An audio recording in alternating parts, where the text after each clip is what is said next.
السلام علیکم ورحمۃ اللہ وبرکاتہ۔ جی حافظ فاروق احمد مدنیہ والا کالر سے یہ سوال پوچھتے ہیں کہ امام صاحب عشاء میں وطر کی جماعت کروا رہے تھے کہ تیسری رکعت کے اندر انہوں نے دعائے قنوت نہیں پڑھی، وہ رکوع کے اندر چلے گئے ہیں،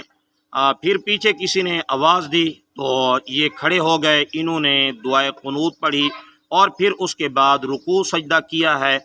اور آخر میں سجدہ سہو کیا، تو کیا اس صورت میں نماز ہو گئی ہے یا نماز واجب الاعادہ ہے؟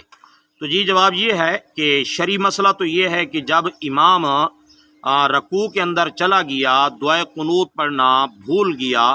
تو اب اس کو خود یاد آ جائے رکوع کے اندر یا کسی مقتدی نے یاد دلایا، تو اس کے لیے شرعی مسئلہ یہ ہے کہ یہ دوبارہ دعائے قنوت کے لیے کھڑا نہ ہو،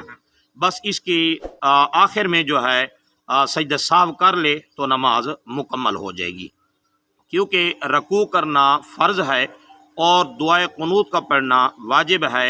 اور فرض سے واجب کی طرف نہیں لوٹا جاتا۔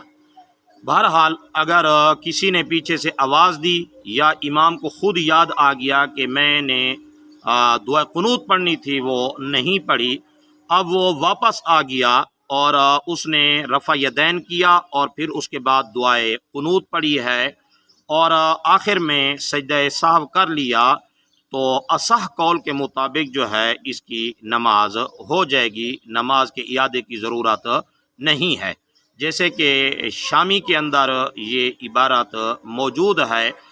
کہ اگر کوئی آدمی بھول کر رکوع کے اندر چلا گیا، اس نے دعائے قنوت نہیں پڑھی، پھر کسی کی یاد دلانے سے یا خود یاد آ جانے سے یہ کھڑا ہو گیا، اس نے دعائے قنوت پڑھی اور آخر کے اندر سجدہ سہو کر لیا، تو اصح قول کے مطابق اس کی نماز ہو جائے گی، نماز واجب الاعادہ نہیں ہے۔ جی السلام علیکم ورحمۃ اللہ وبرکاتہ۔